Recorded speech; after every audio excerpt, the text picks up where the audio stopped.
नमस्कार दर्शक बंधु आपणकर जदि सिंह राशि होता है तेबे ही भिडटी को निश्चित भाव में शेष पर्यंत देखंतु एवं आपणकर व्यस्त बहुल समय मध्यरु मात्र 10 मिनिट समय आपण निज पाई दियंतु एवं निज भविष्यत विषय जानतु कहीं समस्त सिंह राशि व्यक्ति विशेषकर जीवन एही पवित्र महाशिवरात्रि परठारु बदलिबा पाई जाउछि।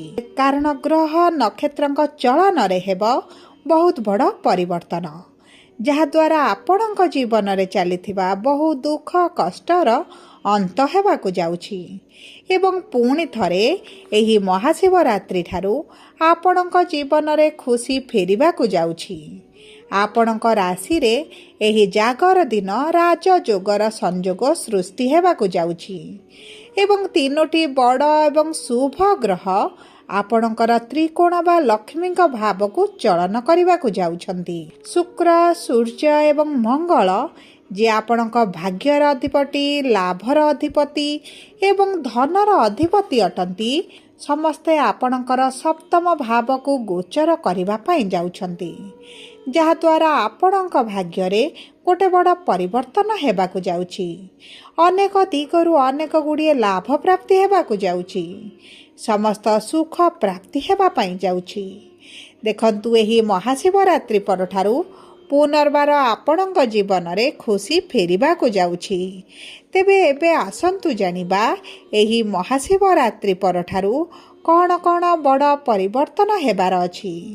यह पूर्वर जदि आपणकर भी सिंह राशि होता है एवं आपण भी ईश्वर को आंतरिक भक्ति एवं विश्वास करती तेबे वीडियोटी को लाइक करंतु कमेंट बॉक्स रे ओम नमः शिवाय अवश्य लिखि दियंतु।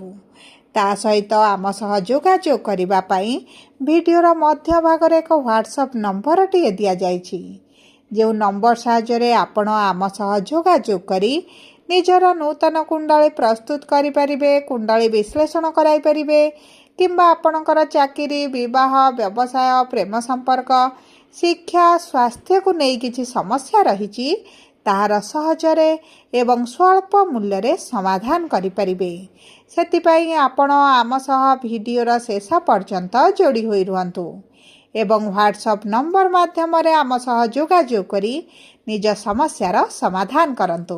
एबे आसंतु कार्यक्रमटी को आग को बढ़ाइबा।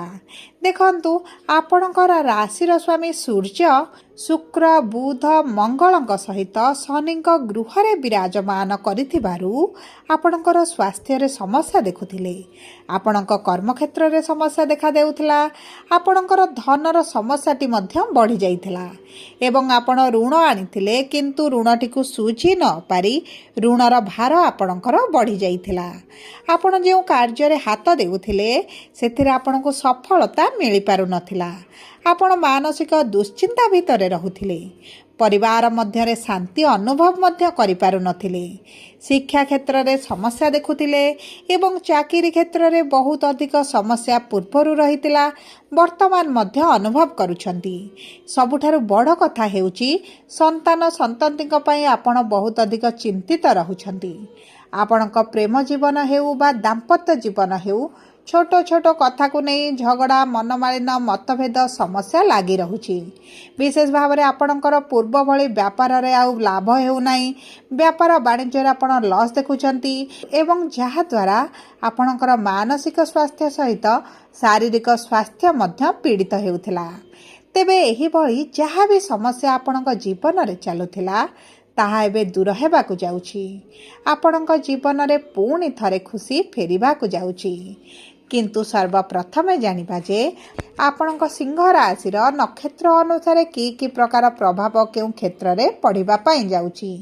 देखंतु आपणकर सिंह राशि 3टी नक्षत्र रही थाए मघा सिंह 10/5 पूर्व फाल्गुनी सिंह 11/5 उत्तरा फाल्गुनी सिंह 12/5 तेबे सर्वप्रथम हेउछि मघा सिंह 10/5 सिंह राशि व्यक्ति विशेषकर एही महाशिवरात्रि परठारु केमिति रहिबो।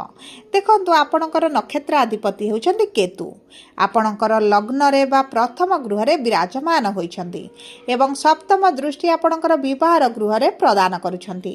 देखंतु ଆପଣଙ୍କ ବୈବାହିକ ସମ୍ପର୍କରେ ଯେଉଁ ସମସ୍ୟାଟି ଲାଗି ରହିଥିଲା, ଛୋଟ କଥାକୁ ନେଇ ଝଗଡ଼ା, ମନମାଳିନ୍ୟ, ମତଭେଦ ଚାଲିଥିଲା, ଆପଣଙ୍କର ଦୋଷ ନଥାଇ ମଧ୍ୟ ଆପଣଙ୍କ କଥାର ଭୁଲ ଅର୍ଥ କଢ଼ାଯାଉଥିଲା, ଯେଉଁ କାରଣ ପାଇଁ ଆପଣଙ୍କ ପରିବାର ମଧ୍ୟରେ ଆପଣ ଅସନ୍ତୋଷ ଦେଖୁଥିଲେ, ସେହି ସବୁ କ୍ଷେତ୍ରରେ ନିଶ୍ଚିତ ଭାବରେ ପରିବର୍ତ୍ତନ ଆସିବ।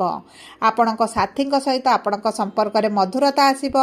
ଏବଂ ଦେଖନ୍ତୁ, ଯଦି ଆପଣଙ୍କର ସାଥୀ ବି କିଛି କାର୍ଯ୍ୟ କରୁଛନ୍ତି, ତାଙ୍କ ସ୍ୱାସ୍ଥ୍ୟ ଖରାପ ରହୁଛି, କର୍ମକ୍ଷେତ୍ରରେ ସମସ୍ୟା ଦେଖୁଛନ୍ତି, ତେବେ ଏହିସବୁ କ୍ଷେତ୍ରରେ ଆପଣ ଶୁଭ ଫଳ ପ୍ରାପ୍ତି କରିବେ। ଆପଣ ଯଦି କିଛି ପାର୍ଟନରସିପ୍ରେ କାର୍ଯ୍ୟ କରୁଛନ୍ତି, ତେବେ ସେହି କ୍ଷେତ୍ରରେ ମଧ୍ୟ ଆପଣଙ୍କୁ ଶୁଭ ଫଳ ପ୍ରାପ୍ତି ହେବ। ଏବଂ ଯଦି ଆପଣଙ୍କର କିଛି ଦୈନନ୍ଦିନ ରୋଜଗାର ରହିଛି, ଆପଣ ଡେଲି ଇନକମ୍ କରୁଛନ୍ତି, ଡେଲି ଆପଣଙ୍କ ପାଖକୁ ଅର୍ଥ ଆଗମନ ହେଉଛି, ତେବେ ସେହିସବୁ କ୍ଷେତ୍ରରେ ମଧ୍ୟ ଆପଣଙ୍କର ଉନ୍ନତି ଦେଖିବେ, ଆପଣଙ୍କର ବଢ଼ୋତ୍ତି ମଧ୍ୟ ହୋଇପାରେ। ଏବଂ ତା ସହିତ ଆପଣଙ୍କର ସ୍ୱାସ୍ଥ୍ୟରେ ଯେଉଁ ସମସ୍ୟା ରହୁଥିଲା, ଆପଣଙ୍କ ମାନସିକ ଷ୍ଟ୍ରେସ୍ ବଢ଼ିଯାଇଥିଲା, ଚିନ୍ତାରେ ରହୁଥିଲେ, ସେହିସବୁ କ୍ଷେତ୍ରରେ ଆପଣଙ୍କର ନିଶ୍ଚିତ ଭାବରେ ଶୁଭ ପ୍ରଭାବ ପଡ଼ିବ। ଆପଣଙ୍କ ସ୍ୱାସ୍ଥ୍ୟରେ ଧୀରେ ଧୀରେ ପରିବର୍ତ୍ତନ ଆପଣ ଅନୁଭବ କରିବେ। ଏହି ମହାଶିବରାତ୍ରି ପରଠାରୁ ଆପଣଙ୍କ କ୍ୟାରିୟରରେ ନିଶ୍ଚିତ ଭାବରେ ବଡ଼ ପରିବର୍ତ୍ତନ ଆସିବ। ଯଦି ଆପଣ ନୂତନ ଚାକିରି ପାଇଁ ଚେଷ୍ଟା କରୁଛନ୍ତି, ନୂତନ ବ୍ୟବସାୟ ଆରମ୍ଭ କରିବା ପାଇଁ ଚାହୁଁଛନ୍ତି, ତେବେ ଭାଗ୍ୟ ଆପଣଙ୍କର ସାଥ ଦେବ। ବିଶେଷ ଭାବରେ ଯଦି ଆପଣ ପ୍ରେମ ସମ୍ପର୍କରେ ଅଛନ୍ତି ଏବଂ ସମ୍ପର୍କରେ ସନ୍ତୁଷ୍ଟ ବି ନଥିଲେ, ତେବେ ମଧ୍ୟ ଆପଣଙ୍କ ପ୍ରେମ ସମ୍ପର୍କରେ ଆପଣ ଶୁଭ ପରିବର୍ତ୍ତନ ଦେଖିବେ। ଆପଣଙ୍କ ସାଥୀଙ୍କ ସହିତ ସମ୍ପର୍କରେ ମଧୁରତା ଆସିବ।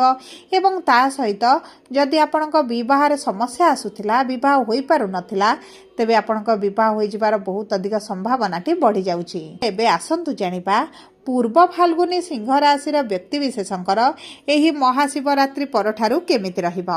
ଦେଖନ୍ତୁ, ଆପଣଙ୍କର ନକ୍ଷତ୍ର ଅଧିପତି ହେଉଛନ୍ତି ଶୁକ୍ର, ଯିଏ ଆପଣଙ୍କର ଷଷ୍ଠ ଗୃହରେ ଥିଲେ, ଯେଉଁ କାରଣରୁ ଆପଣଙ୍କର କ୍ୟାରିୟରରେ ହେଉ, ସ୍ୱାସ୍ଥ୍ୟରେ ହେଉ, ସମ୍ପର୍କରେ ହେଉ ଆପଣ ସମସ୍ୟା ଗୁଡ଼ିକ ଦେଖୁଥିଲେ। କିନ୍ତୁ ଶୁକ୍ର ଯେତେବେଳେ ଆପଣଙ୍କର ସପ୍ତମ ଗୃହ କେନ୍ଦ୍ରକୁ ଗୋଚର କରି ମିତ୍ର ରାଶିରେ ବିରାଜମାନ କରିବେ, ଆପଣଙ୍କ ବିବାହର ବହୁତ ଅଧିକ ଯୋଗ ବନିବ। ଆପଣଙ୍କ ବିବାହରେ ଯଦି ସମସ୍ୟା ଆସୁଛି, ବିବାହ ହୋଇପାରୁନି, ପ୍ରେମ ବିବାହ କରିବା ପାଇଁ ଚାହୁଁଛନ୍ତି କିମ୍ବା ଆପଣ ଦ୍ୱିତୀୟ ବିବାହ କରିବା ପାଇଁ ଚାହୁଁଛନ୍ତି, ତେବେ ଆପଣଙ୍କ ବିବାହ ହୋଇଯିବାର ବହୁତ ଅଧିକ ସମ୍ଭାବନାଟି ରହିଛି। ଏବଂ ତା ସହିତ ଯଦି ଆପଣଙ୍କ ପ୍ରେମ ସମ୍ପର୍କରେ ସମସ୍ୟାଟି ଚାଲିଛି ଏବଂ ଆପଣଙ୍କ ବ୍ରେକଅପ୍ ଭଳି ପରିସ୍ଥିତି ମଧ୍ୟ ଦେଖାଯାଉଛି, କିନ୍ତୁ ଆପଣ ଯଦି ବିବାହ କରିବା ପାଇଁ ନିଷ୍ପତ୍ତି ନିଅନ୍ତି, ତେବେ ମଧ୍ୟ ଆପଣଙ୍କର ବିବାହ ହୋଇଯିବ। ଆପଣଙ୍କ ପ୍ରେମ ସମ୍ପର୍କରେ ମଧୁରତା ଆସିବ। ଉଭୟ ଉଭୟଙ୍କୁ ବୁଝିବା ଆରମ୍ଭ କରିବେ। ଉଭୟଙ୍କ ମଧ୍ୟରେ ଯେଉଁ ବୁଝାମଣାରେ ଠିକ୍ ରହୁନଥିଲା ଏବଂ ଆପଣଙ୍କ ମଧ୍ୟରେ ତୃତୀୟ ଲୋକଙ୍କ ହସ୍ତକ୍ଷେପଟି ବଢ଼ିଯାଇଥିଲା, ସେହିସବୁ କ୍ଷେତ୍ରରେ ନିଶ୍ଚିତ ଭାବରେ ଆପଣ ଶୁଭ ପରିବର୍ତ୍ତନ ଦେଖିବେ। ଦେଖନ୍ତୁ, ଶୁକ୍ର ହେଉଛନ୍ତି ଆପଣଙ୍କର ତୃତୀୟ ଏବଂ ଦଶମ ଭାବର ସ୍ୱାମୀ, ଯେଉଁ କାରଣରୁ ଆପଣଙ୍କର ଅନଲାଇନ୍ ରିଲେଟେଡ୍ ଯଦି କିଛି କାର୍ଯ୍ୟ କରୁଛନ୍ତି, ତେବେ ଆପଣଙ୍କୁ ଆକାଶ ଛୁଆଁ ସଫଳତା ପ୍ରାପ୍ତ ହେବ। ଆପଣ ଯଦି କଳାକାର ଅଛନ୍ତି, ସଙ୍ଗୀତକାର ଅଛନ୍ତି, କିଛି ଅଭିନୟ କ୍ଷେତ୍ରରେ କାର୍ଯ୍ୟ କରୁଛନ୍ତି, କିମ୍ବା ଆପଣ ସୋସିଆଲ ମିଡ଼ିଆରେ ଇନଫ୍ଲୁଏନ୍ସର ଅଛନ୍ତି, ଟିଚର ଅଛନ୍ତି, କିମ୍ବା ଅନଲାଇନ୍ରେ କିଛି କାର୍ଯ୍ୟ କରୁଛନ୍ତି, ସଫ୍ଟୱେୟାର ହୋଇପାରେ, IT ହୋଇପାରେ, AI ହୋଇପାରେ, ସେହିସବୁ କ୍ଷେତ୍ର ଗୁଡ଼ିକରେ ଆପଣଙ୍କୁ ତ ଜବରଦସ୍ତ ପରିବର୍ତ୍ତନ ଦେଖିବାକୁ ମିଳିବ ଏବଂ ଭବିଷ୍ୟତରେ ମଧ୍ୟ ବହୁତ ଅଧିକ ଅର୍ଥ ଆପଣଙ୍କୁ ପ୍ରଦାନ କରିବ। ଆପଣ ଯଦି ବୈଦେଶିକ ମୁଦ୍ରା ରୋଜଗାର କରୁଛନ୍ତି, ତେବେ ଆପଣଙ୍କର ଇନକମ୍ରେ ବୃଦ୍ଧି ଘଟିବ। କିମ୍ବା ଆପଣ ଯଦି ବିଦେଶ ଯିବା ପାଇଁ ଚାହୁଁଥିଲେ ଏବଂ ସମସ୍ୟା ଗୁଡ଼ିକ ଆସୁଥିଲା, ଘରଠାରୁ ଦୂରରେ ରହି ଶିକ୍ଷା ପାଇଁ ହେଉ, ଚାକିରି ପାଇଁ ହେଉ, କିଛି କାର୍ଯ୍ୟ କରିବା ପାଇଁ ହେଉ, ତେବେ ଆପଣଙ୍କ ବିଦେଶ ଯିବା ବା ଘରଠାରୁ ଦୂରରେ ରହି ଯଦି କିଛି କାର୍ଯ୍ୟରେ ଆପଣଙ୍କର ବିଳମ୍ବ ଦେଖୁଥିଲେ, ବାଧା ଦେଖୁଥିଲେ, ସେହିସବୁ କ୍ଷେତ୍ରରେ ଶୁଭ ପରିବର୍ତ୍ତନ ଦେଖିବେ।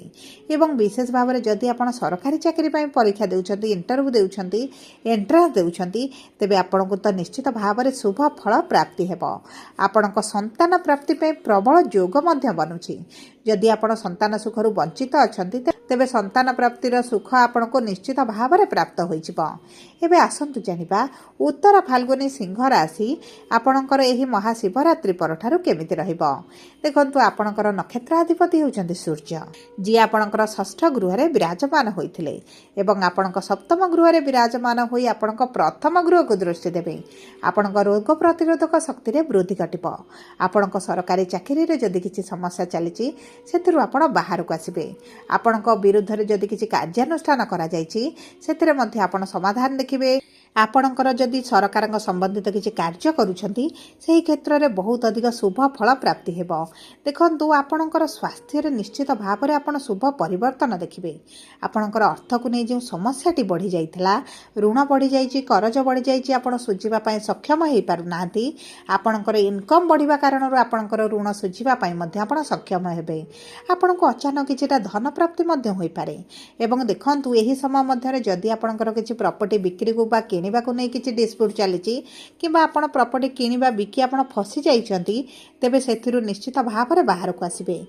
ଏହି ସମୟ ମଧ୍ୟରେ ଯଦି ଆପଣ ଘର, ଗାଡ଼ି କିମ୍ବା କିଛି ବଡ଼ ଜିନିଷ କ୍ରୟ କରିବା ପାଇଁ ଚାହୁଁଛନ୍ତି, ତେବେ ଶୁଭଦାୟକ ସମୟ ରହିଛି।